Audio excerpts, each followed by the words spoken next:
everyone. As you can hear, I'm still recovering from my cold, but I actually sound a lot worse than I actually feel. So I'm not going to give you another stretch routine today. I actually have a good workout for you. It's only 10 minutes long, and there are 4 exercises. You're going to go through every exercise one after the other, and you're just going to do as many sets as you can until the 10 minutes are up. Make sure you keep track of your score so that the next time you do the workout, you can try and beat it. And I'm also going to post my score on my website. So if you need more details, go to bernadette.me. And as always for beginners, I'm going to show variations, and as well I'm going to give explanations on how to do the exercises. So I hope you enjoy it, and I'll see you next time.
Here's how you do the side plank, side leg lift. So you want to make sure that when you get into position, start off on your knee.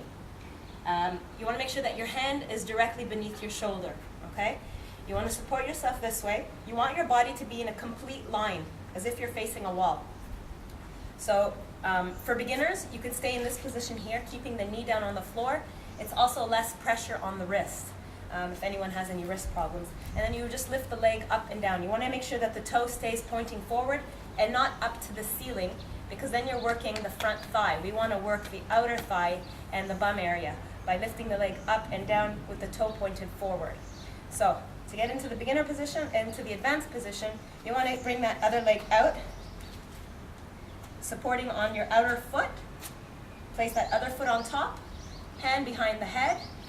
Okay, always making sure that your hand is in line with your shoulder.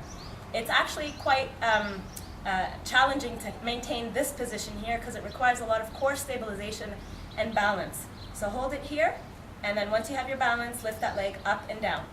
You're going to have a tendency to want to hold your breath with this exercise because it requires so much control.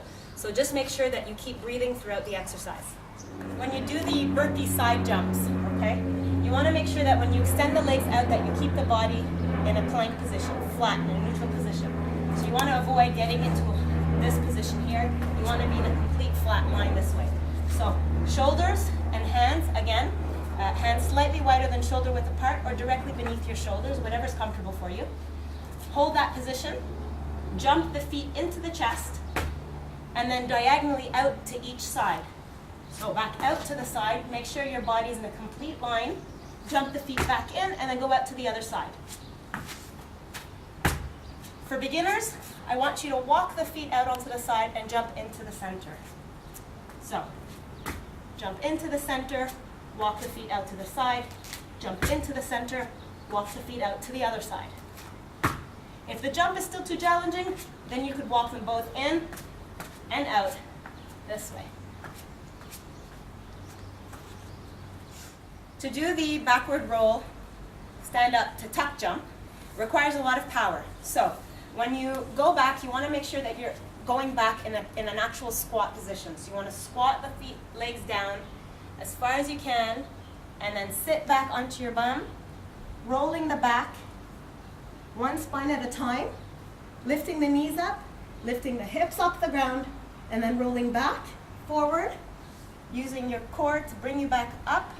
Always make sure that the head is in line. Don't let the head lead you up, okay? Really use the stomach to help push, the stomach muscles to help push you up. And then, as well as momentum, you're gonna be able to come up. And then when you do the tuck jump, you wanna power the knees up, bring them all the way up this way. And then you go back down. When you do the tuck jump, you wanna make sure that you land softly on the feet. So on the balls of the feet and then the heels before going back down into the squat and doing the roll down. For beginners, that might be a little bit too challenging. So just instead of doing a tuck jump up, just do a straight jump up. And then if you want to go down, again, you can use your legs for support, and you can put your hands down on the floor to help you get down onto the floor.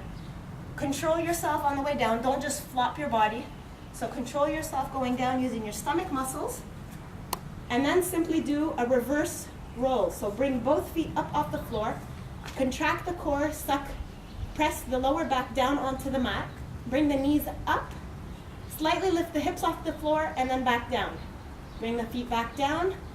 Contract your core. You can even hold your legs behind the legs to help you come up. Keep your chin tucked in. Roll up. And then push yourself up, back up using your hands. You can use support for this. Even if you want, you can come up on one knee and place one hand here for support and come up this way if that makes it easier for you with a jump before proceeding again.